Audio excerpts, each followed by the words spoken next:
ప్రార్థన చేయండి అప్ప.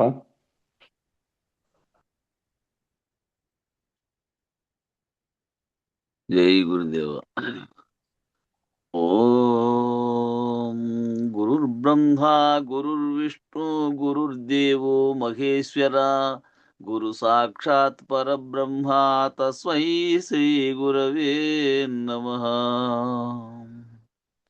గురవే సర్వలోకానాం భిషజే భవరోగిణాం నిధయే సర్వవిద్యానాం శ్రీ దక్షిణామూర్తయే నమః.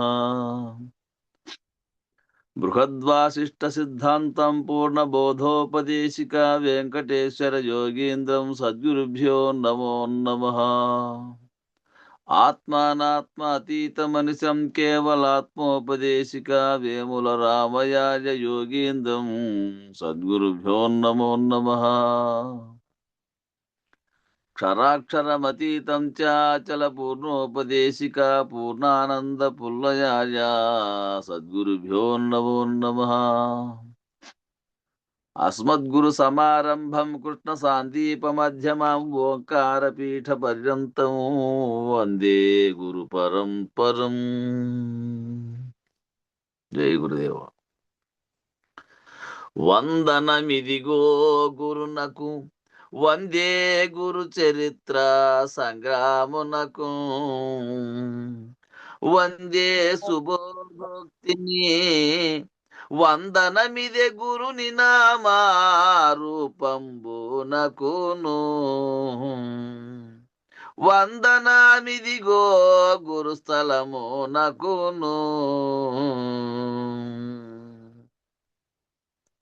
వందనామిదే గురు భక్త బృందము నాకు వందే సమరస జ్ఞాన వాంగ్మానస గోచరునకు వందనంబిదే పూర్ణ బోధకు పాత్రులై గురు పూజ చేయుచు భేద బుద్ధులు విడచి గురుని పాదములు పూజించు భక్తుని రూపంబునకును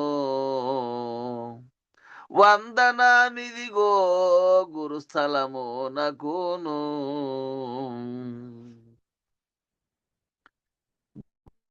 గురుడే జననీ జనకులు గురుడే ఇలవేల్పు నీకు పరధనమతడే గురుపే గురువే ఆపద్బాంధవు గురుడే పరిపూర్ణ బ్రహ్మ తడే నోయ్యా గురువుకు మినకాయవరు లేరయ్యా గురువాజ్ఞ మీరాకు గురుని నిందించాకు గురు సందర్శనమున సాష్టాంగమునరించు గురుని కరుణు చేయముని కందని పరమ పదమును జందెదవు నిజ గురుని మరువని సత్య కవిద సచలమును బోధించు బ్రహ్మాతడేనోయ్యా గురువుకు మినకాయవరు లేరయ్యా.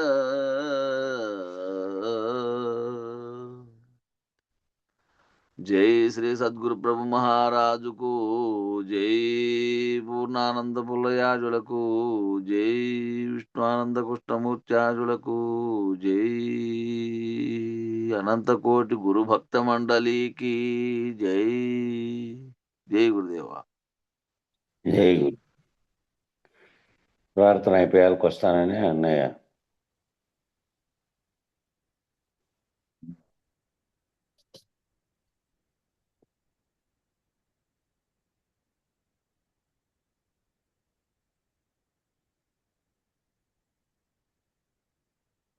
ప్రార్థన అయిపోయి మొదలు పెట్టిండండి వస్తానన్నాడు.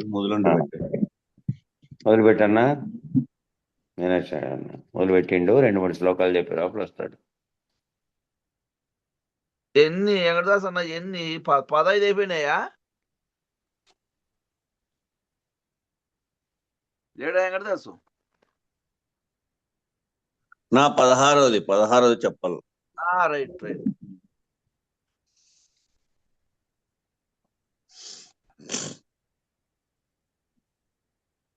నాత్యశ్నతస్తు యోగోస్తి నైకాంతమనస్నతః నాతి స్వప్నశీలస్య జాగ్రత్తో నైవ చార్జున. జై గురు. ఇంకా చెప్తూనే ఉన్నాడు, అర్జున మిక్కుటముగా భుజించున వానికి ధ్యానము కుదరదు. ధ్యానధారణ సమాధి విషయంలో ఇంకా చెప్తూనే ఉన్నాడు కృష్ణ భగవానుడు, అర్జున మిక్కుటముగా భుజించు వానికి ధ్యానము కుదరదు. అట్లే ఏమి తినని వానికి కూడా ఇది లభించదు. ఎక్కువగా నిద్రించు వానికి అమితముగా మేల్కొని ఉండు వానికి కూడా ధ్యానము కుదరదు. మితాహారము, మిత నిద్ర, మిత భాష, ఆ విధంగా ఉండాల. ఎక్కువ నిద్రపోనకూడదు, నిద్రపోకోకుండా మేల్కొని ఉండకూడదు. ఎక్కువ ఆహారం తీసుకోకూడదు, ఎక్కువ ఆహారం తీసుకోకుండానూ ఉండకూడదు. ఈ విధంగా అలవర్చుకుంటే ధ్యానం కుదురుతుంది అని సలహా ఇచ్చాడు. తర్వాత 17 యుక్తాహార విహారస్య యుక్త చేష్టస్య కర్మసు యుక్త స్వప్నావబోధస్య యోగో భవతి దుఃఖః. జై గురు.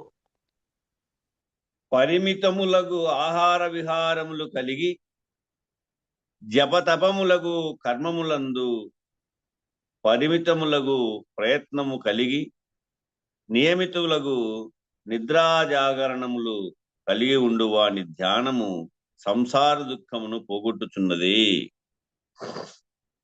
ఎవరైతే పరిమితములైనటువంటి ఆహారం తీసుకుంటారో, ఎవరైతే పరిమితమైనటువంటి విహారాలు చేస్తారో, ఏది అవసరమో దానికి మాత్రమే బయటికి పోయి విహారం చేస్తారు, అటువంటి స్థితి కలిగి జపతపములగు కర్మములందు పరిమితములగు ప్రయత్నము కలిగి ఉంటారో, జపము యందు గాని తపము యందు గాని వారు చేసేటువంటి కర్మము యందు గాని ఎవరైతే పరిమితములగు ప్రయత్నములు కలిగి నియమితులగు నిద్రా జాగరణములు ఉంటారో, ఒక నియమితంగా ఈ టైం నుంచి ఈ టైంకే నిద్ర అన్నట్టు నిద్ర జాగరణములు కలిగి ఉండు వాని ధ్యానము సంసార దుఃఖమును పోగొట్టుతుంది. సంసార దుఃఖము అంటే జనమరణ ప్రవాహం అనేటువంటి దుఃఖాన్ని పోగొట్టుతుంది అని తెలియపరుస్తూ ఉన్నాడు. యదా వినియతం చిత్తం ఆత్మన్యేనావతిష్టతే నిస్పృహ సర్వకామేభ్యో యుక్త ఇత్యుచ్యతే తథా. జై గురు. ఐహిక మూష్మిక విషయతృష్ణ నుండి ఐహిక ముష్మిక విషయతృష్ణ నుండి విడువబడి ఐహిక ఆముష్మిక ఆముష్మిక కాలో ఆవలుకోవాలి కరెక్ట్. ఐహిక ఆముష్మిక విషయతృష్ణ నుండి విడవబడి నిస్పృహుడైనటువంటి యోగి చిత్తము విశేషముగా నిరోధింపబడి, నీ యొక్క చింతన విశేషంగా నిరోధింపబడి ఆ చింతన లేనటువంటి వాడవై ఆత్మయందే వెలయునప్పుడు, నీ చింతనంతా కూడా ఆత్మయందే నిలిచినప్పుడు అతడు యోగ సిద్ధుడని చెప్పబడును. దీనికి కాలాకాలము కాకోకుండా నిత్యము ఎప్పుడైతే నీకు వ్యవధి ఉంటుందో అప్పుడల్లా ఆత్మాకార స్థితిలో ఉండిపోవడము, అది యోగ సిద్ధుడని తెలియబడుతుంది. తర్వాత యథా దీపో నివాసస్థో నేంగతే సోమపా స్మృత యోగినో యత చిత్తస్య యుజ్ఞతో యోగమాత్మనః. జై గురు. ఆ, గాలి లేని చోట దీపం ఎట్లు కంపింపకుండును, గాలి లేని చోట నువ్వు ఎట్లా దీపం పెడితే అది కదలిక లేకోకుండా ఉంటుందో, ఆత్మయందు యోగమును అభ్యసించు యోగి చిత్తము అట్లు కంపించకుండును. ఎవరైతే ఆత్మయందు యోగం చేస్తూ ఉంటారో, ఆత్మ సాక్షాత్కార స్వరూపాన్ని నిత్యము నేను చైతన్య స్వరూపునే ఉన్నాను అనేటువంటి భావనతో, అంతయు నేనే కలిగి ఉన్నాను, అంతయు నేనే అనేటువంటి భావనతో ఎవరైతే ఆత్మయందు యోగమును అభ్యసించు యోగి, వారి యొక్క చిత్తము అట్లే కంపింపకుండా ఉంటుంది. ఆ దీపము గాలి లేని చోట దీపం ఎట్లా పెట్టి అది కదలిక లేకోకుండా ఆ దీపము వెలుగుతూ ఉంటుందో, ఆ విధంగానే ఆత్మయందు యోగమును అభ్యసించేటువంటి యోగి చిత్తం కూడా యోగి యొక్క చిత్తం కూడా అట్లు కంపింపదు, కదలిక లేనటువంటిది, చిత్తము లేనటువంటి స్థితిగా ఉంటుంది. ఆ చింతన అనేటువంటిది ప్రేరేపణ లేనటువంటి స్థితిగా ఉండగలుగుతుంది అని చెప్తున్నారు. తర్వాత యోగ శబ్దమునకు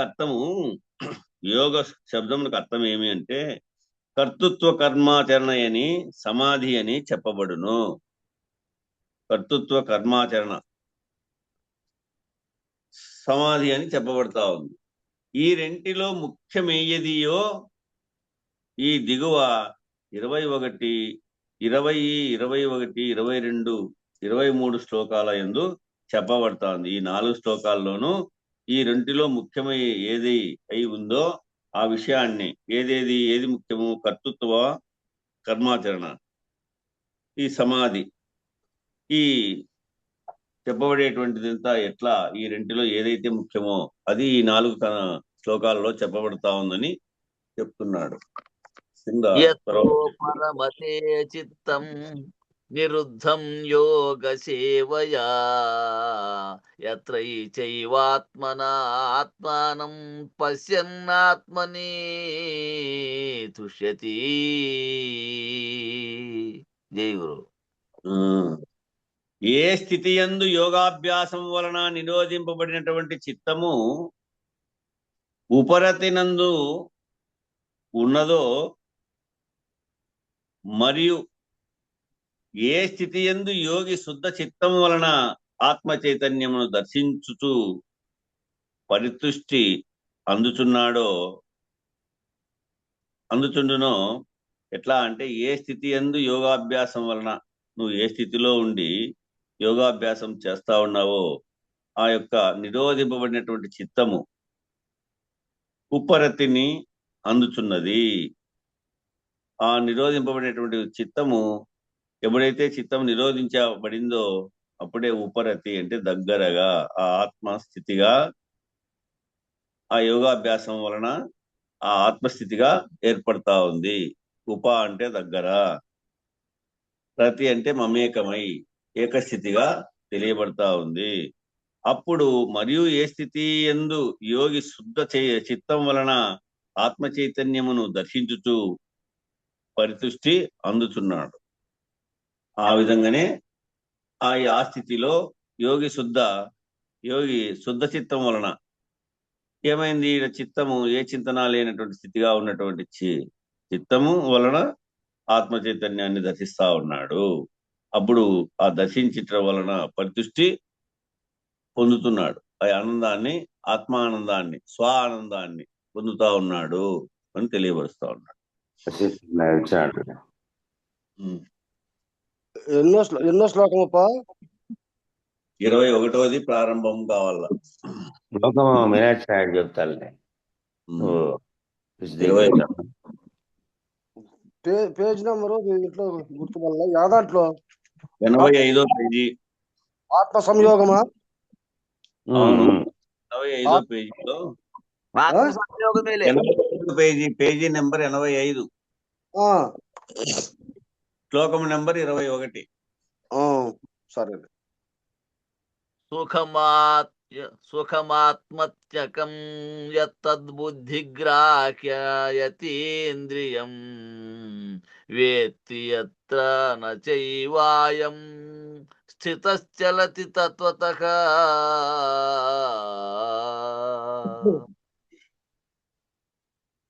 జై గురు. జై గురు, జై గురు, జై గురు.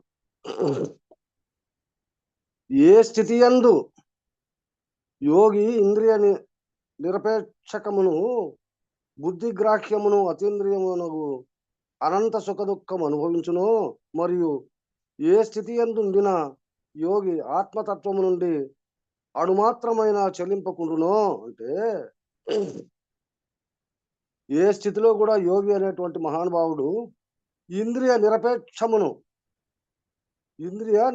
అంటే ఇంద్రియాలకు లోను కాకుండా బుద్ధి గ్రాహ్యమును, బుద్ధి కూడా చంచలం కానివ్వకుండా అతీంద్రియము అగు ఏ ఇంద్రియాలకు లోను కాకుండా ఉండబడినటువంటి మనస్తత్వాన్ని అనంత సుఖమును అనుభవించునో, ఆ రకంగా ఇంద్రియాలకు లోను కాకుండా చంచల మనస్సు లేకుండా స్థిమితంగా ఎవరైతే ఉంటారో అటువంటి మహానుభావుడు, అటువంటి మహాత్ములు అనంత సుఖమును అనుభవించును.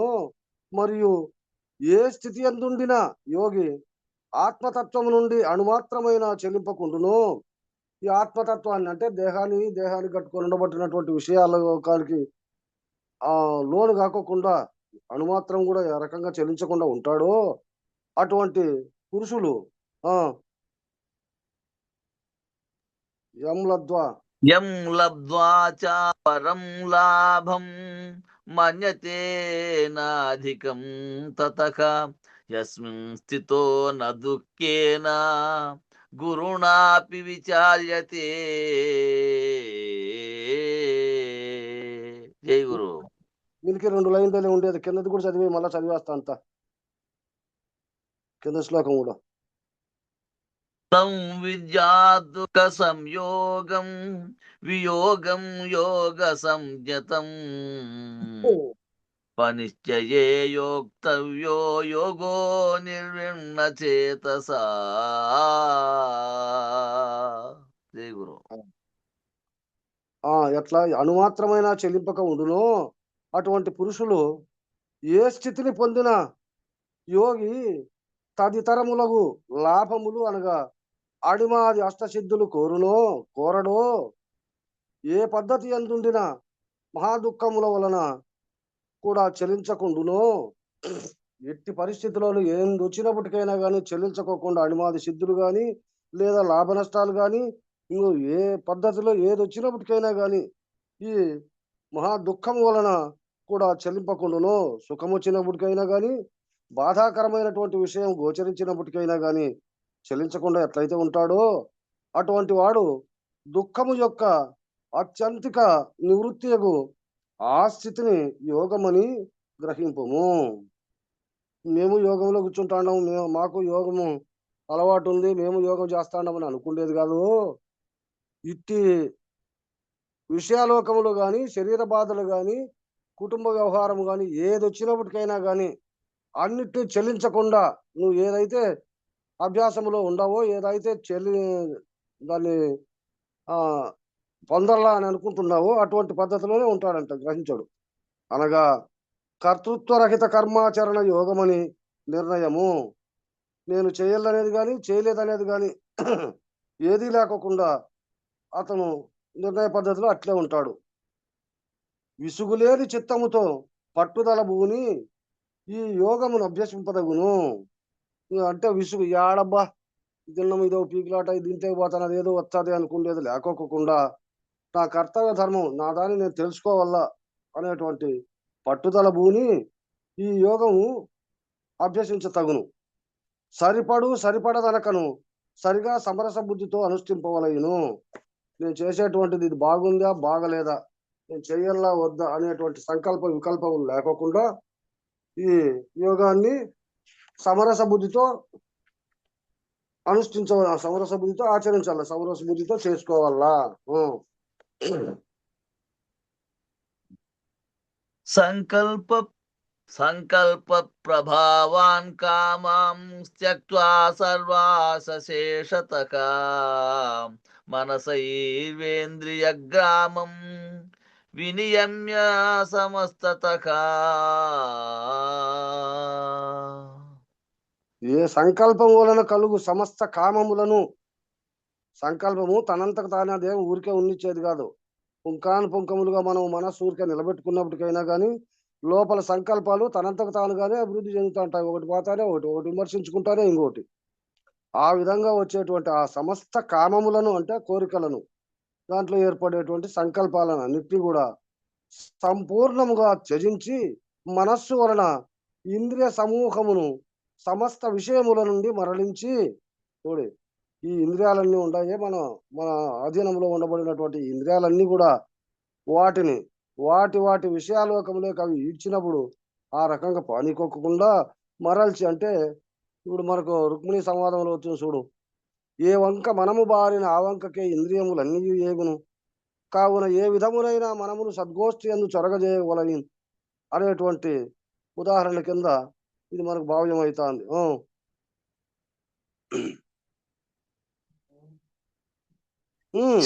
చైనైర్పరమేద్బుద్ధ్యా ధృతి గుహీతయా ఆత్మసంస్థం మన కృత్వా న కించిదపి చింతయేత్తు. జై గురు. ధైర్యముతో కూడిన బుద్ధితో, చూడు ధైర్యం ఉండాలంట. ఆ బుద్ధిని నిలుపుకునే దానికి కూడా విషయాలోకము ఏదైనా కానీ అనుకూలంగా వచ్చి తన ప్రాణం మీదకి వచ్చినప్పటికైనా కానీ చలించకుండా, ఏది వితండవాదానికి వచ్చినప్పటికైనా కానీ వాటి కల్లా కన్నెత్తి చూడకుండా ధైర్యముతో కూడిన బుద్ధితో మనస్సును నిదానముగా ఉపరతి వనర్చవలయును. ఉపరతి అంటే విపరీతమైనటువంటి దాంట్లపైన కోరికలు అనేది లేకోకుండా తాను కర్తవ్య ధర్మాన్ని తాను నెరవేర్చేదానికోసము ఈ మనస్సును దాంట్లోకే లయమనర్చవలయును. అనగా మనస్సును ఆత్మయందు ఉండు దానిగా వనర్చవలయును. మనస్సును మనస్సు రీతిగానే నిలబెట్టుకోవాలి. ఇతర చింతలు ఏమీ ఉండకూడదు. ఇతర చింతలు ఏదొచ్చినప్పటికైనా కానీ ఇంకా అక్కడ నిలబెట్టుకునే దానికి అవకాశం ఉండదు. మనస్సు చలించిపోతుంది. అంతయు ఆత్మయే. ఇదంతా కూడా దీని ప్రభావమే. ఈ ఆత్మలో ఉండబడి దీన్ని ఆధారం చేసుకొని అవన్నీ వాటి ఇష్టానుసారంగా దీంతో ఆడుకుంటాండాయి అనేటువంటి స్వభావన ఎప్పుడైతే ఎవరికైతే అర్థమవుతుందో ఆ ఆత్మ కంటే మరి ఏమీ లేదని భావించుచుండవలెను. అన్నిటికీ ముఖ్యమైనటువంటిది ఆత్మయే. ఇదియే యోగమును గురించిన పరమ విధి. ఇదియే తత్వనిష్ట.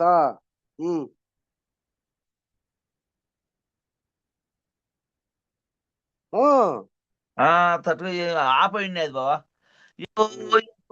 నిశ్చరతి మనశ్చంచలమస్థిరం తతస్తతో నియమ్యైత తదాత్మ్యన్యేవ వశం నయేత్తు.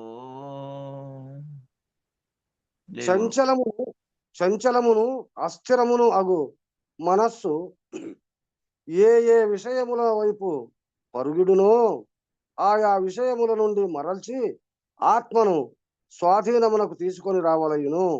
ఆత్మయందే స్థిరమనర్పవలయును. అదే మనస్సు ఎక్కడ పోయినప్పటికైనా కానీ తిప్పుకొని మనస్సు చేతనే ఖండించి ఏదైతే మనం ఆచరిస్తున్నామో ఆ పద్ధతిలో నిలబెట్టడమే ఆత్మకు స్థిరత్వము కలుగుతుంది.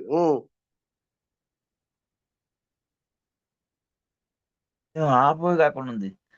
ప్రశాంతమనం యోగినం సుఖముత్తమం ఉంతేతి శాంతరజసం ఉపైతి శాంతరజసం బ్రహ్మభూతమకల్మషం.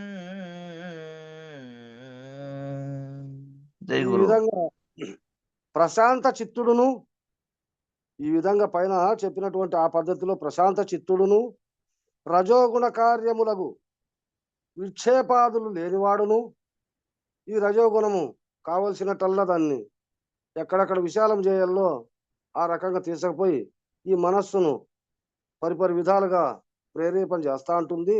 అటువంటి పద్ధతి లేనటువంటి వాడును, పాపరహితుడును, ఏ పాపము అంటనటువంటి వాడు తన కర్తవ్య ధర్మం మాత్రం తాను చేస్తాడే కానీ ఇంకో దాన్ని కావాలనేటువంటి ఇబ్బందులు పెట్టేది కానీ ఒకరికి తాను ఇబ్బంది పడేది కానీ లేకోకుండా పాపరహితుడును బ్రహ్మభావమును పొందిన వాడును అగు యోగినే పరమమగు పరిపూర్ణ వాంతి ఆశ్రయించును.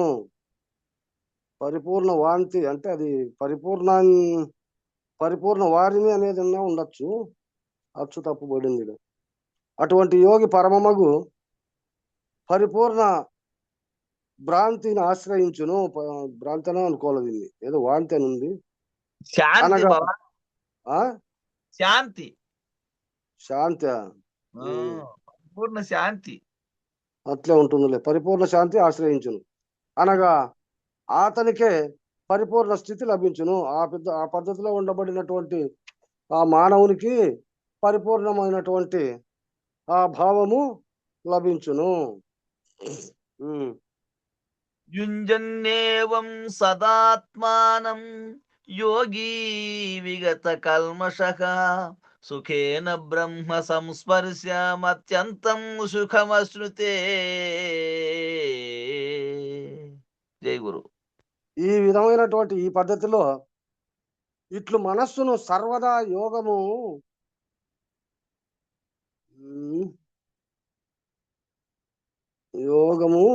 యోగయుక్త యోగయుక్త వనర్చిన పాపరహితుడగు యోగి అనాయాసముగా బ్రహ్మానుభూతి వలన కలుగు అత్యంతిక శాంతి పొందుచున్నాడు.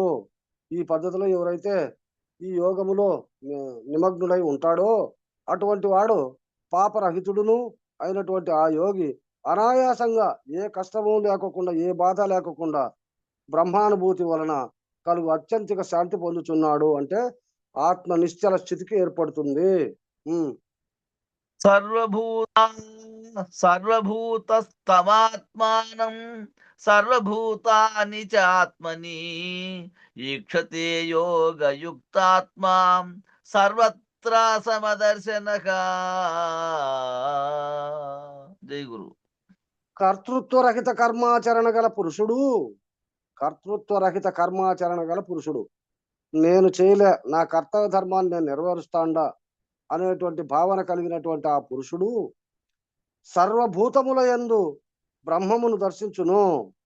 మమాత్మ సర్వభూతాత్మ అన్నట్టుగా ప్రపంచములో కలిగినటువంటి ఏ జీవిని ఏ దాన్ని చూసినప్పటికైనా గాని సర్వభూతముల యందు బ్రహ్మను దర్శించును. బ్రహ్మమును తన ఆత్మను బ్రహ్మాధిస్థాన వరాంతముగా గల సర్వభూతములను తనయందును దర్శించుచుండును. నేనెంతో అవి అంతే, అవి ఎంతో నేను అంతే అనేటువంటి సమభావన కలిగి ఆయన ప్రవర్తిస్తూ ఉంటాడు. యో మాం నశ్యతి సర్వత్ర సర్వం చ మయి పశ్యతి తస్యాహం న ప్రణశ్యామి నచ మే న ప్రణశ్యతి. జై గురు. ఎవడు సర్వభూతములలో నన్ను చూచునో మరియు నా యందు జీవేశ్వర జగత్తునంతటినీ చూచునో నేను వానికి అదృశ్యుడనుగాను మరియు నాకు అతడు పరోక్షుడవడు అనగా ఉభయులము ఏకమే. చూడు, ఎవడు సర్వభూతములలో నన్ను చూచునో మమాత్మ సర్వభూతాత్మ అన్నట్టు ఆ భావన చెందినటువంటి మానవుడు అటువంటి మానవునికి ఎప్పుడు కూడా నా యందు జీవేశ్వర జగత్తునంతటినీ చూచునో నేనే జగత్తు, జగత్తే నేనెంతో ఇది అంతే, అవి ఎంతో నేను అంతే అనేటువంటి సమభావన కలిగినటువంటి మానవుడు అటువంటి వారికి అదృశ్యుడను కాను, నేను కనపడుకోకుండా వాను ఎప్పుడు వాని యందే లీనమై ఉంటా. తరువాత అతడు నాకు పరోక్షుడవడు, ఎప్పుడు కూడా నాకు పరోక్షమైనటువంటి వాడు కాడు. వాడు నేను ప్రత్యక్షమే. అంటే ఉభయులము ఏకమే, సర్వము ఏకమే. అంటే అదే నా ఆత్మయే జగత్తంతా ఉందని చెప్పి ఆ కృష్ణ పరమాత్మ విశ్వరూపం చూపినప్పుడు అన్నిట్లో ఉండబడినటువంటి ఆత్మ, నా యందు ఉండబడినటువంటి ఆత్మ రెండు ఒకటేననేటువంటి భావన ఎట్లయితే గుర్తు చేసినాడో ఆ విధంగా ఈ చైతన్యం అనేటువంటి ఆత్మ ఒకటిగా ఉండి అనేకము నుంచి ఒకటిగా అంతలక్క ఎట్లయితే విస్తృతంగా కనిపిస్తా ఉందో అంతా ఏకమే. సర్వభూత స్థితం యో మాం భజత్యేకత్వమాస్థితః సర్వదా వర్తమానోపి స యోగి మయి వర్తతే. జై గురు. సర్వభూతముల యందు వెలయుచున్న నన్ను ఏకత్వముగా తెలుసుకొని, సర్వభూతముల యందు వెలయుచున్న నన్ను ఏకత్వముగా తెలుసుకొని, అంటే ఈ జీవుల సకల జీవరాశుల యందు కూడా, సర్వభూతాలు పంచభూతాల యందు కూడా అంతలక్క నేను తప్ప ఎక్కడ ఏమీ లేదు. పంచభూతాలంటే పంచభూతాలతో ఏర్పడినటువంటి ఆ ఆకారాలు కూడా నేనే, అది నేనే, ఇది నేనే, నాకు తప్ప అన్యం ఏదీ లేదు అనేటువంటి భావన ఎవడు భజించునో ఆ జ్ఞాని ఏ వ్యవస్థ ఎందున్నను నాయందే వెలయిచుండును. అటువంటి భావన నేను చేయలేదు, నా కర్తవ్య ధర్మము అనేటువంటి భావన ఎవరైతే పూని తన యొక్క విధిని తాను నెరవేరుస్తుంటాడో అటువంటి వాడు ఎక్కడ పక్కన ఉండేటువంటి భావన లేదు. ఆ సమస్తము కూడా వాని అందే నిలయమై ఉంటాయి. ఆత్మౌపమ్యేన సర్వత్ర సమం పశ్యతి ఓ అర్జున, సుఖం వా యది వా దుఃఖం స యోగి పరమో మతః. జై గురు. ఓ అర్జున, భూతములనన్నింటినీ తనతోడ పోల్చుకొనుచు, భూతములనన్నింటినీ అన్ని భూతములలోనూ నేనే ఉండా, నాలో కూడా అన్ని భూతములు ఉన్నాయి అనేటువంటి సమభావన చెంది తనతో పోల్చుకొనుచు, సుఖము గాని దుఃఖము గాని సమభావముగా సమభావనము చూచునో ఆ ఆత్మజ్ఞాని శ్రేష్ఠుడని నా అభిప్రాయము. అటువంటి పద్ధతిలో ఎవరైతే ఉంటారో అతనే శ్రేష్ఠుడప్ప. ఇది నా అభిప్రాయం అన్నాడు, ఇది నా నిర్ణయం అని చెప్పలే, ఇది నా అభిప్రాయం నాయన, ఈ రకంగా ఉంటే బాగుంటుంది అనేటువంటి సూచన అక్కడ కృష్ణ పరమాత్మ చెప్తే, ఇక అర్జునుడు ఏం చెప్తాడో విందాం. యోయం యోగస్త్వయా ప్రోక్తః సామ్యేన మధుసూదన, ఏతన్యాకం న పశ్యామి చంచలత్వాత్ వృత్తిం స్థితాం. ఆ విధంగా అర్జునుడు పలికెను. అది ఏతస్యాహం స్వామి, ఏతస్యాహం జ్ఞాహం. ఏ అక్షరాలన్నీ సరిగా లేవులే, అక్షరాలన్నీ పోయినాయి, ఈ కలబలుకుంటే దాంట్లో కొంచెము తడబడే అవకాశం వస్తా ఉంది. అర్జునుడు పలికెను అంటే, ఓ మధుసూదన, ఓ కృష్ణ, మనస్సు లయ విక్షేప శూన్యమై, ఈ మనస్సు లయమై విక్షేప శూన్యమై అంటే ఎక్కడ పక్కకు లేకోకుండా ఉండి కేవల ఆత్మాకారమై, కేవలాత్మ అంటే అణువులో అణువుగా మారిపోయి వెలయు సమత్వ యోగమును నీవు చెప్పితివి. ఈ విధంగా ఉండబడినటువంటి ఆ భావాన్ని నీవు తెలియజేసినావు. అంటే ఎట్లుంది దీని కథ అంటే, ఆట ఆడి ఆడకుండును, ఆట ఆడిన మేని బొమ్మ ఏ విధంగా నిలిచిపోతా ఉందో అంటే మళ్ళీ ఇంకా కింద దాంట్లోకైతే సరిపోదు. ఆట ఆడేటువంటి ఈ దేహము ఆట ఆడి నిలిచిపోయినటువంటి స్థితిలో ఎట్లా అంటే గాఢ సుషుప్తులు ఏ విధంగా ఉండి అక్కడ ఏ చలనము లేకోకుండా నిర్మల స్థితిని పొందుతా ఉందో అటువంటి సమత్వ యోగమును నీవు చెప్పితివి.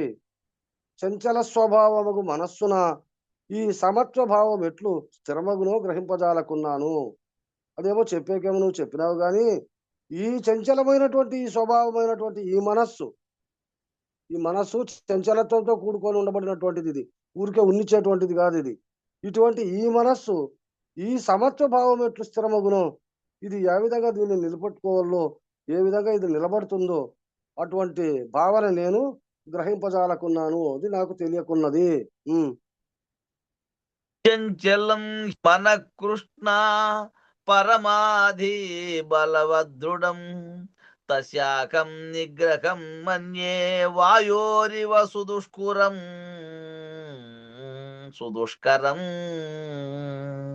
జై గురు.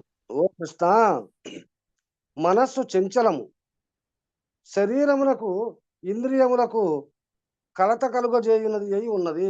ఈ మనస్సు చంచలంతో కూడుకొని ఉంది, నిలబడేది కాదు. క్షణకాలములో జగత్తంతా తిరుక్కొని మళ్ళీ ఇటుకొచ్చేటువంటి సత్తా కలిగినటువంటిది మనస్సు. అటువంటి ఈ మనస్సు శరీరమునకు ఇంద్రియములకు కలత కలగజేయునది అయి ఉన్నది. శరీరము బాధ నొందిస్తుంది, మనస్సు కూడా ఉండిచేటువంటిది కాదు. ఇది ఈ ఇంద్రియాలకు కూడా ఎన్నెన్నో బాధలు కలగజేయునది అయి ఉన్నది. దీనిని విషయవాసనల నుండి, ఈ విషయవాసనలు అంటే శబ్దస్పర్శ రూపరసగంధాదులైనటువంటి ఆ విషయవాసనల నుండి నివృత్తమనర్చుట అత్యంత కఠినము. సామాన్యమైనటువంటి విషయం కాదు కదా ఇది. ఆయన చెప్పేది ఎట్లే ఉంది, మన అనుభవము అట్లే ఉంది. దాన్ని నిలబెట్టుకోవాలని ఎంత కఠినంగా చేసినప్పటికైనా కానీ యాడో తావు మనసు పీకపోయి దాంట్లోకి ముంచుతానే ఉంది, కానీ స్థిరత్వాన్ని నిలబెడతా ఉంది అంటే నిలబెట్టేదానికి చాలా కఠినమే. కాబట్టి దీన్ని నిరోధించుట ఆకాశమునందలి వాయువును నిరోధించు ప్రయత్నము వలె అసాధ్యమని తలంచుచున్నాను. ఈ ఆకాశములో వీచేటువంటి ఈ వాయువును స్థిరత్వం చేసి నిలబెట్టాలంటే ఎంత కష్టతరమో, ఆ విధంగా ఈ మనసును నిలబెట్టుకునేది కూడా అంత కష్టతరమని అనిపిస్తాంది మహానుభావ నాకు అని చెప్పి అర్జునుడు చెప్పిన తర్వాత ఇంకా కృష్ణుడు చెప్తాడు, భగవాన్ ఉవాచ. అసంశయం మహాబాహో మనో దుర్నిగ్రహం చలం అభ్యాసేన తు కౌంతేయ వైరాగ్యేణ చ గృహ్యతే. జై గురు. ఓ కృష్ణ, శ్రీకృష్ణుడు పలికెను, మహావీరుడవగు ఓ కుంతీపుత్ర, ఓ అర్జున, మనస్సు నిగ్రహింప కష్టమనుటలో సందేహము లేదు. కానీ నువ్వు చెప్పినటువంటిదేమో వాస్తవమే. ఈ మనస్సును నిలబెట్టాలంటే సామాన్యమైనటువంటిది కాదు నాయనా, ఇదేమో కష్టతరమే. కానీ ధ్యానాభ్యాసము వలనను కర్తృత్వరహిత కర్మాచరణ వలనను ఐహిక పారలౌకిక విషయము వితృష్ట వలనను దీనిని నిరోధింపవచ్చును. అంటే క్రమక్రమంగా ఎట్లప్ప అంటే ధ్యానం చేయడంలో కానీ కొంతవరకు, దాన్ని అభ్యాసం చేసుకునే దాంట్లో కూడా కొంతకాలం కొంతవరకు, ఇక కర్తృత్వరహిత కర్మాచరణ వలనను నేను చేయల్లా, ఇది కానే కావల్లా అనేటువంటి భావన దానిపైన లేకుండా, ఏ సందర్భానికి ఏ సమయానికి ఏది వస్తే దాన్ని చూసుకున్నాములే అనేటువంటి భావనతో ఎవరైతే చేస్తా అంటారో అయితే కర్మాచరణ, పని చేయకోకుండా ఊరికే ఉండడం కాదు, చేస్తానే ఉండాలా. నేను చేస్తాను అనేది లేకోకుండా, ఇది ఈ టయానికి కానే కావాలనే భావన లేకుండా ఎవరైతే తన యొక్క కర్మను తాను ఆచరిస్తూ ఉంటాడో అటువంటి వాళ్ళను ఐహిక పారలౌకిక, ఐహిక అంటే నాకు కానీ నాతో కట్టుకొని ఉండబడినటువంటి ఈ జగత్ అంతటికీ కూడా విషయ వితృష్ట వలనను విషయాలు వస్తానే ఉంటాయి. అటువంటి వాటిలో ఇబ్బందులు వచ్చినప్పటికైనా దీనిని నిరోధింపవచ్చును. ఆ రకంగా ఈ అభ్యాసం ఉంటే దాన్ని క్రమంగా దాన్ని నిలబెట్టుకునే దానికి అవకాశం ఉంది. అయితే ఒకటేసారి అయ్యేది కాదప్ప, ఇది క్రమంగా దీన్ని నిలబెట్టుకోవచ్చును.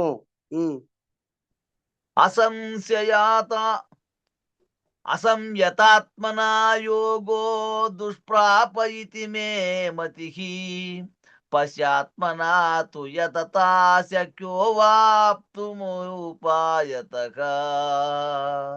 జై గురు. ఆ విధమైనటువంటి ఆ పద్ధతిలో స్వాధీన చిత్తుడు కాని వానికి, ఆ రకంగా ఈ మనస్సును స్వాధీనం చేసుకోకుండా ఎవరైతే ఉంటారో అటువంటి వారికి ఈ యోగము పొందన అశక్యము. ఆ రకంగా క్రమంగా ఒక్కొక్కటి తీసేసుకుంటా వస్తే మొట్టమొదట ఏదైతే నిలిచిపోతుందో ఆ నిలిచిపోయినటువంటి ఆ పద్ధతి అన్వయం అవుతుంది. కానీ ఆ రకంగా చేయనటువంటి వానికి ఇది పొందేదానికి అశక్యం అని. ఎట్లా అంటే దాన్ని చూడగా ఉల్లిపాయ ఉంది, ఉల్లిపాయ తీసుకుంటే పొరలు ఒగో పొర తీసివేసుకుంటా వస్తే లాస్ట్కి ఏదైతే లోపల ఒకటే కాడ ఎట్లయితే మిగులుతుందో, ఈ విధంగా ఈ విషయాలోకములో ఉండబడినటువంటి దీంట్లను కానీ, కుటుంబ వ్యవహారము కానీ, భార్య పిల్లలు అనేటువంటి ఈ వ్యవహారంలో కానీ ఏది లేదు, అసలు నేనే లేను, నేనుంటేనే కదా ఇవన్నీ అనేటువంటి స్వభావం ఎవరికైతే వస్తుందో, ఆ విధంగా ఒక్కొక్కటి తీసేసుకుంటా పోయినటువంటి వానికే ఈ యోగం పొందశక్యము అని నా అభిప్రాయం. కానీ యత్నశీలుడును వశీభూత చిత్తుడునగు వ్యక్తి వలన తగిన ఉపాయమును అది పొంద సంభవమైనది. అంటే ఎవరైతే దీన్ని యత్నశీలుడు అంటే దీన్ని ప్రయత్నించి చూస్తాం, ఇది కష్టం అని చెప్పి ఊరికే ఉంటే కాదు అనేటువంటి భావన కలిగి ప్రయత్నం చేస్తే ఆ ఏది కూడా అసాధ్యమయ్యేటువంటిది కూడా సాధ్యమవుతుంది. ఏదో అనుభవంతో కొంత నేను అభివృద్ధి పొందేదానికి కూడా ఒక అవకాశం ఉంటుంది అనేటువంటి ప్రయత్నం ఎవరైతే చేస్తాడో అటువంటి వారికి వశీభూత చిత్తుడనగు వ్యక్తి అటువంటి దాన్ని క్రమక్రమంగా వశం చేసుకుంటున్నటువంటి ఆ చిత్తము వాటికి నిర్ణయానికి వస్తుంది. అటువంటి వ్యక్తి వలన తగిన ఉపాయమును ఇది పొందన సంభవమైనది. అటువంటి వారు ఎక్కడైతే ఉండారో అటువంటి వాళ్ళని అడిగి ఆ భావన తెలుసుకొని ఆ ఉపాయాన్ని నువ్వు పొంది దీన్ని సాధించేదానికి ఒక అవకాశం వస్తాదప్ప. అర్జున ఉవాచ అయత్ శ్రద్ధయోపేతో యోగాచలిత మానసః అప్రాప్య యోగ సంసిద్ధిం కాంగతిం కృష్ణ గచ్చతి. జై గురు. అర్జునుడు పలికాడు. ఆ విధంగా అర్జునుడు చెప్పిన తర్వాత మళ్ళా అర్జునుడే అడుగుతా అన్నాడు ఇంకో మాట కూడా. ఓ కృష్ణ, శ్రాద్ధతో యోగనాథ సంనారంభించి యోగ సాధనను ఆరంభించి యత్నహీనత వలన చిత్తస్థైర్యమును కోల్పోయిన యోగ భ్రష్టుడు యోగ సిద్ధిని పొందడు. మరి అతడు ఎటువంటి గతిని పొందుచున్నాడు అంటే, ఓ కృష్ణ, ఈ యోగము సాధన చేసేదానికి మొదలుపెట్టి దాని వలన చేతగాక హీనత వలన అంటే ఈ మనసును నిలుపుకునే సత్తా రాక చిత్తస్థైర్యములను కోల్పోయిన చిత్తము నిలబెట్టుకునేదానికి అవకాశం లేకోకుండా చంచల మనస్సుతోనే ఉండబడినటువంటి ఆ యోగ భ్రష్టుడు అటువంటి యోగి ఏ సిద్ధిని పొందడు. ఎట్లా? ఏ యోగ సిద్ధిని పొందేదానికి అవకాశం లేదు కదా. మరి అతడు ఎటువంటి గతిని పొందుతున్నాడు? ఆ రకంగా విఫలమైనటువంటి వాడు ఏ పద్ధతిని అనుసరించి ఏ గతిని పొందుతా ఉన్నాడు? అటువంటి వారి విషయం కూడా నాకు తెలియజేయమని చెప్పి అర్జునుడు అడిగినాడు. కచ్చిన్నో భయభ్రష్టాశ్చిన్నా భ్రమివ నశ్యతి అప్రతిష్టో మహాబాహు విమూఢో బ్రహ్మణపతి. ఏ గురు. కృష్ణ, బ్రహ్మప్రాప్తి సమయమున కలతనందినవాడు నిరాశ్రయత వలన కర్మాధ్యానములకు రెంటికి చెడినవాడై చెదరిన మేఘపు తునకవలే వినాశమును పొందడు కదా. అనగా ఇప్పుడు ఈ ప్రయత్నం చేసేటువంటి వాడు బ్రహ్మప్రాప్తి సమయమున కలతనందినవాడు దీన్ని ఏదో సాధన చేస్తామని చెప్పి దాని మీద ప్రయత్నం చేస్తే ఆ ప్రయత్నంలో వాని యొక్క మనస్సు నిలబడుకోకుండా చంచల మనస్సు అయినటువంటి వాడు అక్కడ ఇది లేకుండా అది లేకుండా రెండు పోయినటువంటి వాడు నిరాశ్రయత, ఏ దాన్ని ఆశ్రయించేదానికి కూడా ఎక్కడ కూడా ఆశ్రయం లేనటువంటి వాడు కర్మధ్యానములను రెంటికి చెడిన వాడై ఇటు కర్మ చేసుకునే దానికి దానిపైన నేను చేయలేకపోతున్నానేటువంటి మనసు అక్కడ పోతుంది. పోనీ కర్మలో ఇటు వదిలిపెట్టేసి ఈ యోగం చేస్తామని అనుకుంటే ఇది ఆడ నిలబడుకోకుండా పోతుంది. ఈ రెంటికి చెడినవాడై చెదరిన మేఘపు తునకవలే. ఈ మేఘాలు, ఆకాశంలో మేఘాలు ఆడుతూ ఉన్నాయి కదా, వాటిలో కొంత భాగం విడిపోయిన తర్వాత ఆ మేఘం ఏదాన్ని అతుక్కునేదానికి లేకోకుండా అది అక్కడే శూన్యమయ్యే రకంగా పోతుందో వినాశనం పొందుడు వాడు కదా. అంటే ఆ విధంగా వీడు నాశనం అయిపోయేదానికి ఒక అవకాశం ఉంటుందా ఉండదా? అవును, ఇది కూడా అదే కదా. కర్తృత్వరహిత కర్మాచరణ పద్ధతి పూరక కర్మలను ఈశ్వరార్పణ మనర్చినను లేక త్యజించినను స్వర్గము లభింపదు. కాబట్టి ఈ కర్తృత్వరహిత కర్మాచరణ పద్ధతి పూనక, కర్తృత్వం అంటే చేయనే చేయల్లా, ఇప్పుడు కానే కావాలా అనేటువంటి భావన కానీ, నేనే చేస్తా నేనే చేయల్లా అనేటువంటి భావన కానీ రెండూ లేకుండా కర్మాచరణ పద్ధతి పూనక కానీ నేననేది లేకుండా నా కర్తవ్య ధర్మాన్ని మాత్రం నేను చేయాలా అనేటువంటి పద్ధతి పూనక ఈ కర్మలను ఈశ్వరార్పణమనర్చినను నేను చేయకోకుండా కానీ ఆ ఈశ్వరుడు ఉన్నాడులే ఆయపే చేపించుకుంటాడు, ఆయపే చేసుకుంటాడు, ఎంత ఈశ్వరార్పణము అనేటువంటి భావన లేకుండా త్యజించినను స్వర్గము లభింపదు. ఆ రకంగా దానిపైన ఒకరి మీద మోపు ఇడిచిపెట్టేది కాదు, తాను చేయకోకుండా ఉండేది కాదు. ఈ రెండు పద్ధతులు లేకుండా తన యొక్క స్వధర్మాన్ని తాను నెరవేర్చడమే ధర్మం. కాబట్టి అటువంటి వారికి, ఆ రకంగా వదిలిపెట్టేటువంటి వారికి స్వర్గము లభింపదు. మరియు ప్రాగర్థ చరమార్థ సంయోగ సిద్ధిని అందకపోవటం వలన, ప్రాగార్థము చరమార్థము అంటే రాబోయేటువంటిది, ఇప్పుడు జరుగుతా ఉండేటువంటిది, ఈ రెంటిని ప్రాగార్థ చరమార్థములు. ప్రాగార్థం అంటే రాబోయేటువంటిది, ఏదైనా రావచ్చు, ఏది వస్తుందో ఎట్లా చేస్తుందో దానికి తగినట్టుగా. చరమార్థం అంటే ఇప్పుడు నేను చేసేటువంటి ఈ పద్ధతిని, ఈ రెంటిని సంయోగ సిద్ధిని అందకపోవటం వలన, ఈ రెంటిని సరిపెట్టుకొని ఆ పద్ధతిలో నేను నడవకపోవటం వలన మోక్షము లేదు. స్వర్గమోక్షములకు రెంటికి చెడిన వాడవగటం వలన ఉభయభ్రష్టు వగుచున్నాడు. అనగా ఈ రెండు లేకుండా చేసేటువంటి వాడు ఉభయభ్రష్టుడు. అంటే అక్కడ దాంట్లోకి లేకుండా ఇక్కడ దీంట్లోకి లేకోకుండా ఈ రెండు పద్ధతులను చేసేటువంటి వాడు ఉభయభ్రష్టుడు అవుతున్నాడు. అనగా విచ్ఛిన్న మేఘము పూర్వ మేఘము నుండి తెగినదై తర్వాత దానిని మరలా పొందజాలక సుడిగాలి ఎందు పడి నశించుతున్నది. కొద్ది భాగం వేరైన తర్వాత అది గాలిలో లీనమైపోతాంది, కానీ మళ్ళా పోయి దాంట్లోకి కలుసుకునే అవకాశం లేకుండా పోతాంది కదా. ఆ విధంగా అదే పద్ధతిగా యోగ భ్రష్టుడు నశింపడు కదా, ఆ పద్ధతిగా ఈ యోగం చేసేటువంటి వాడు నశించడు కదా. అట్లా లేకోకుండా ఏమిటికి ఎక్కకుండా పోతాడా అనేటువంటి ప్రశ్న అర్జునుడిలో మొదలై అది కృష్ణుని అడిగినప్పుడు అర్జునుడికి మళ్ళా కృష్ణుడు చెప్తాడు అని అర్జునుడి భయము. ఆ రకంగా భయపడినటువంటి వానికి కృష్ణుడు ఏమో చెప్తాడు. ఏతన్మే సంశయ కృష్ణ చేతుమర్హస్య శేషతః త్వదన్యస్య శయన్యాప్యం ఉపపద్యతే. ఓ కృష్ణ, నాకు ఈ సందేహము, నాకు ఈ సందేశమేలే, ఈ సందేశమును సంపూర్ణముగా నివారింప నీవు యోగ్యుడవు, స్వచ్ఛందుడవు. ఋషులు గాని దేవతలు గాని ఈ సంశయమును తీర్పజాలరు. ఓ మహానుభావ, నాకు ఈ సందేశం వచ్చిందప్ప. ఈ సందేహాన్ని తెలియజేసేదానికి ఋషులతోనూ కాదు, దేవతలతోనూ కాదు. కాబట్టి ఈ సందేశాన్ని, నాకు ఈ సంశయాన్ని తీర్చేదానికి నీవే యోగ్యుడవు, స్వచ్ఛందుడవు.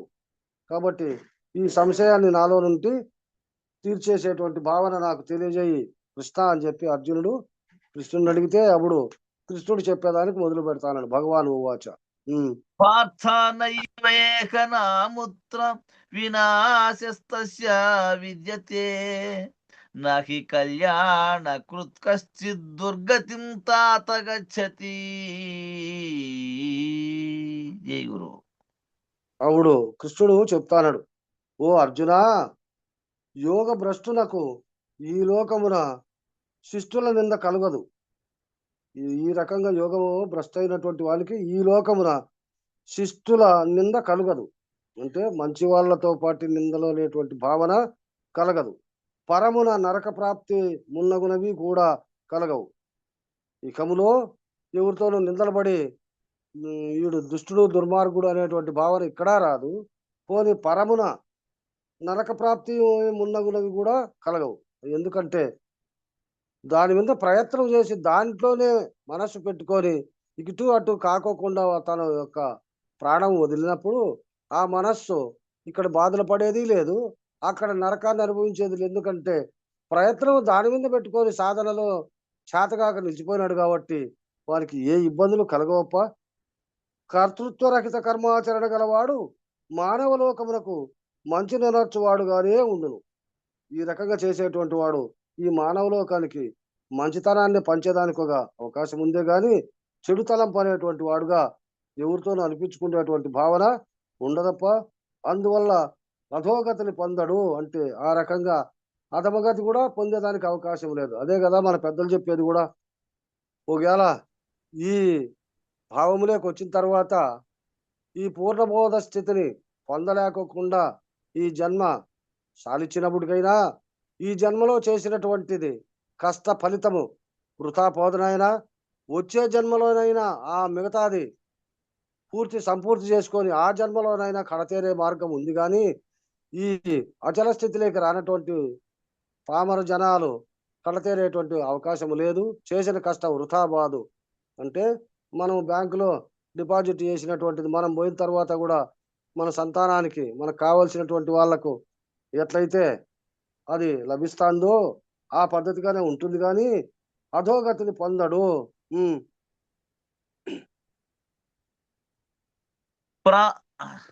మ్యూట్ అవుతుంది ఇదేమిది. ప్రాప్య పుణ్యకృతాం లోకానుషిత్వా శాశ్వతే సమా శుచీనాం శ్రీమతాం గేహే యోగ భ్రష్టోభిజాయతే. జై గురు. ఒకప్పుడు కర్తృత్వంతో కర్మ వనర్చిన అంటే సందర్భానుసారములలో కర్తృత్వం వహించి చేయాల్సిందే. ఎవరికి కూడా అది ఎంత నిస్వార్థ పరుడైనప్పటికైనా కానీ ఒక్కొక్క సందర్భానుసారంగా కర్తృత్వంతోనే కర్మ చేయాల్సి వస్తుంది. అటువంటి సందర్భం వచ్చిన ఎడల యోగ భ్రష్టుడగును. అటువంటి సందర్భంలో చేస్తే యోగ భ్రష్టుడగును. అట్టి వ్యక్తి పుణ్యాత్ముల లోకముల పొంది పెక్కు సంవత్సరములు అక్కడ ఉండి సదాచారములను ధనికులను అగు వారి గృహమున పుట్టును. ఆ రకంగా నిర్మల స్థితిని పొందలేకుండా పడినటువంటి వాడు హీనమైనటువంటి జన్మలు పొందకుండా దానికి తగినటువంటిది ఏది ఇక్కడ చేసినటువంటి ఈ కష్టానికి ఫలితమైనటువంటి ఆ జన్మలు ఎట్లా పుడతాడప్ప అంటే పుణ్యాత్ముల లోకములు పొంది పుణ్యం చేసినటువంటి మహాత్ములు ఎక్కడైతే ఆ లోకాలలో ఉంటారో అటువంటి లోకాలలో పెక్కు సంవత్సరములు అక్కడ ఉండి సదాచారులను అక్కడ ఉండి సత్ప్రవర్తన కలిగినటువంటి వాళ్ళుగాను ధనికులు అగువారి గృహమున పుట్టును. పెద్ద ధనిక సంపత్తుతో ఉండబడినటువంటి వాళ్ళ గృహాలలో పుట్టినప్పుడు వారికి కష్టం అనేటువంటి భావనే తెలియకుండా వారి జీవితం అంతా సుఖ సంతోషాలతో ఎంత ఖర్చు పెట్టుకున్నా ఏం చేసుకున్నప్పటికైనా అయిపోకుండా ఉండబడినటువంటి జీవితాలను వాళ్ళు గడిపేదానికి ఒక అవకాశం ఉంటుంది. అథవా యోగినామేవ కులే భవతి ధీమతాం ఏతద్ధి దుర్లభతరం లోకే జన్మ యదీదృశం. జై గురు. పుట్టును. ఆ విధంగా జ్ఞానులను యోగులను అగు వారి వంశమును జన్మించును. జ్ఞానులుగా ఉంటారు, ఇంకా యోగులు అంటే ఋషీశ్వరులుగాను ఉంటారు. అటువంటి వారి వంశములు జన్మించును. ఇటువంటి జన్మము కలుగుట అత్యంత దుర్లభము.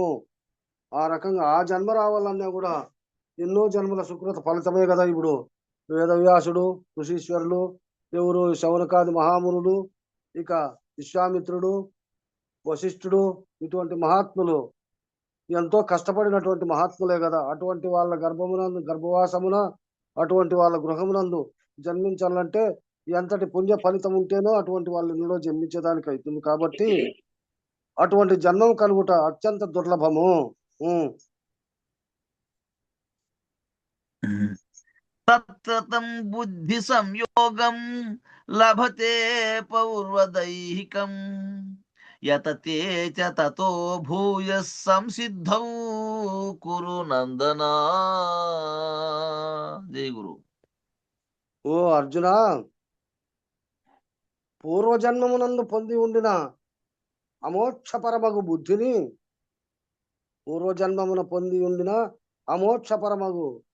బుద్ధిని పొందును. ఆ మోక్ష పరమగు అనేది అందులో అమోక్ష అన్నాడు. అంటే అమోక్షలే, మోక్షము కాదులేదు, అమోక్షమే. మోక్షం అంటే ఎట్లా అంటే బంధము నుండి పూర్తి విడివడుటయే మోక్షము. కాబట్టి అమోక్షము అంటే దీని నుండి విడివడేది లేకోకుండా సత్ప్రవర్తన కలిగినటువంటి కుటుంబాలలోను, సత్సాంగత్యం కలిగినటువంటి వారి వంశములోను సత్ప్రవర్తనతో జన్మిస్తాడు అనేటువంటి భావన అమోక్షపరమగు బుద్ధిని పొందును.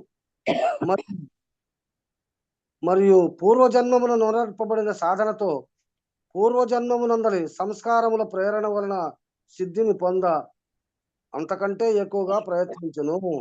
అరే, ముందు జన్మంలో నేనేదో కొంతవరకు చేసుకొని వచ్చినా ఆ పూర్వజన్మ ఫలితమే ఇప్పుడు నాకేదో ఈ సంస్కారం దొరికింది, ఈ పద్ధతిలో నేను ఉండాను, కానీ ఇంతకంటే ఇంకా ఎక్కువగా నేను ప్రయత్నించి చూస్తే జన్మరహిత స్థితిని పొందుతానప్ప అనేటువంటి భావన, ఆ సంకల్పము వానిలో చేసేదానికి అటువంటి సిద్ధిని పొంద అంతకంటే ఎక్కువగా ప్రయత్నించును. అప్పుడు వానికి ఆ భావన కలుగుతుందంట. అదే కదా మన పెద్దలు చెప్పేది కూడా. ఎన్నో జన్మల సుకృత ఫల విశేషం వలన మానవ జన్మం వచ్చింది. ఈ మానవ జన్మలో కూడా పూర్వజన్మ సుకృత ఫలితం అనేటువంటిది ఉంటేనే నాకు గురు సాన్నిధ్యం కావాలా, నేను బ్రహ్మజ్ఞానం తెలుసుకోవాలా అనేటువంటి భావన కలుగుతుందని చెప్పి మన పెద్దలు ఎన్నో రకాలుగా చెప్తున్నారు కదా. అదే పద్ధతి ఇక్కడ కూడా అందించినాడు ఆయన. పూర్వాభ్యాసేన తేనైవ క్రియతే హ్యవశోసి సహ జిజ్ఞాసురపి యోగస్య శబ్ద బ్రహ్మాతి వర్తతే. ఏ గురు అతడు ప్రయత్నం అనర్పకపోయినను ఆ యొక్క పావల్లా అనేటువంటి సంకల్పం కలగకున్నప్పటికైనా పూర్వజన్మమునందలి అభ్యాసములనే ఆకర్షింపబడును.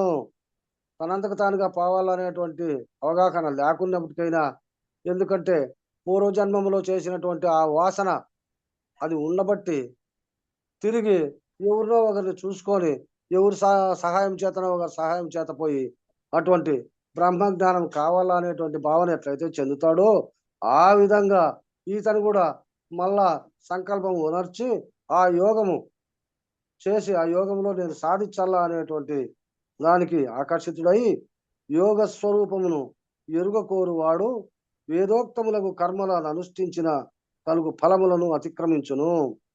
ఈ యోగము ద్వారా వచ్చేటువంటి ఆ ఫలితాలను దానికంటే అతీతమైనటువంటి వేదోక్తములకు, ఈ వేదములకు యుక్తాయుక్తముగా ఏదైతే ఉంటాయో ఈ వేదములు చెప్పినటువంటి భావన అటువంటి దాంట్లో ఉండబడినటువంటి ఆ కర్మములను అనుష్ఠించి ఈ వేద పద్ధతిలో చేసినటువంటి ఆ పనులనన్నీ దాన్ని సమభావంగా తెలుసుకొని అటువంటి వాటి వలన వచ్చు ఫలమును అతిక్రమించును.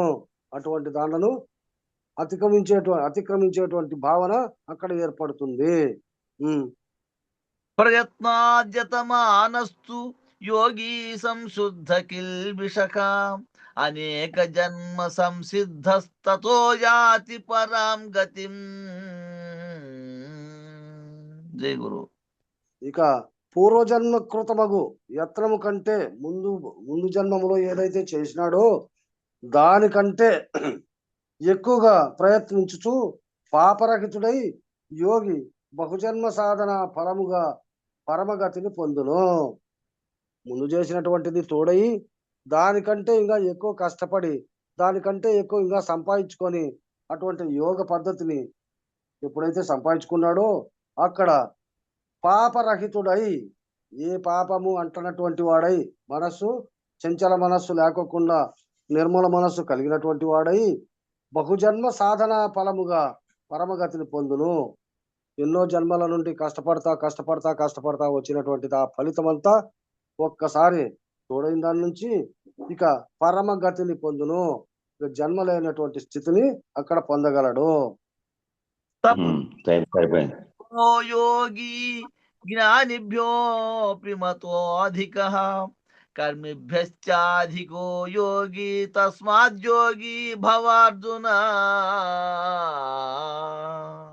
ఓ శ్లోకమేలే ఉండేది, రైట్ అయిపోతే ఈ అధ్యాయం అయిపోతుంది. అటువంటి యోగియగు తత్వజ్ఞాని కృచ్ఛ్ర చాంద్రాయణాది రూపకమగు తపస్సును నర్చు దాని కంటెను శ్రేష్ఠుడు. అటువంటి ఆ తత్వజ్ఞానం కలిగినటువంటి వాడు, అటువంటి పుణ్యాత్ముడు ఎట్లుంటాడంటే ఈ చాంద్రాయణాది రూపకమగు అంటే ఈ ప్రతి నెలలో వచ్చేటువంటి ఈ యజ్ఞాలు యాగాదులు ఇవన్నీ చేస్తా అంటారే. కృత్స్ర అంటే ఏ మాసంలో ఇది చేయాలా, ఈ మాసంలో ఇది చేయాలా. ఇప్పుడు మాఘమాసం వచ్చింది ఒక రకము, కార్తీక మాసం వచ్చింది ఒక రకము, ఇక నిన్న ముక్కోటి ఏకాదశి వచ్చింది, దీనికి ఒక వ్రతము. ఈ రకంగా వ్రతాలన్నీ చేసేటువంటి ఆ రూపకమగు తపస్సును అనర్చిన దానికంటే శ్రేష్ఠుడు.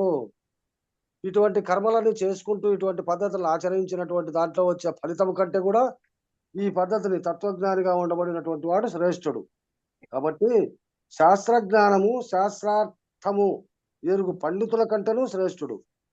శాస్త్రం తెలుసుకొని శాస్త్రం చెప్పేటువంటి వాడు కానీ ఈ శాస్త్రార్థము ఎరుగు పండితుల కంటేను, ఈ శాస్త్రములో వచ్చేటువంటి ఆ భావాన్ని తెలుసుకొని ఆ భావాన్ని ఆచరించేటువంటి ఆ పండితుల కంటే కూడా ఈతడే ఎక్కువ శ్రేష్ఠుడు. అగ్నిహోత్రాది కర్మలను నర్చువాని కంటేను శ్రేష్ఠుడు. అగ్నిహోత్రాది అంటే ఇక హోమగుండాలన్నీ చేపించి ఏటేటో కావలసినటువంటి యజ్ఞయాగాదులన్నీ చేసేటువంటి వాటి కంటే కూడా శ్రేష్ఠుడు.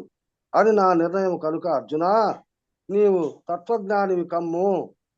ఓ అర్జున, నువ్వు ఈ తత్వజ్ఞానాన్ని నువ్వు పొందప్ప అంటే ఇంకో శ్లోకమేలే ఉండేది, ఈ 2 గీట్లే చదివి. యోగినామపి సర్వేషాం మద్గతేనాంతరాత్మనా శ్రద్ధావాన్ భజతే యో మాం సమే యుక్తతమో మతః. జై గురు.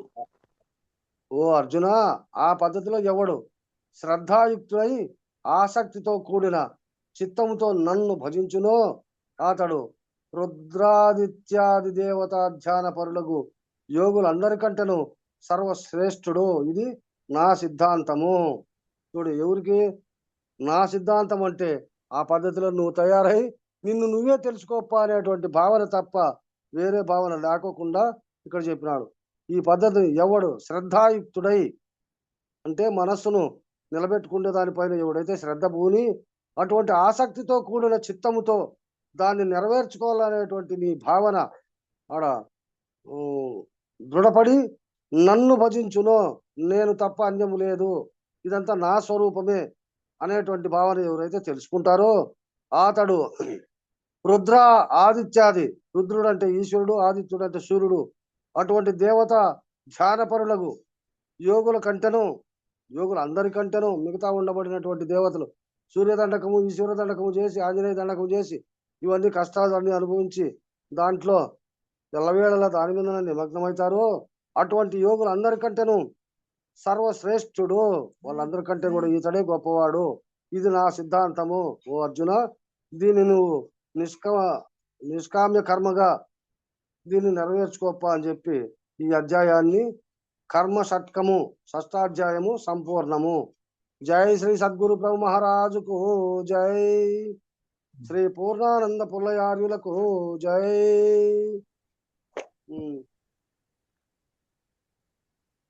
మంగళం మంగళంబు శ్రీ పుల్లయాజులకు మంగళంబు సర్వము శుభము కోరే సద్భక్త జనులకు మంగళంబు.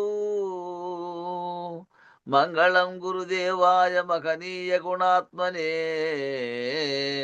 సర్వలోక శరణ్యాయ సాధురూపాయ మంగళం.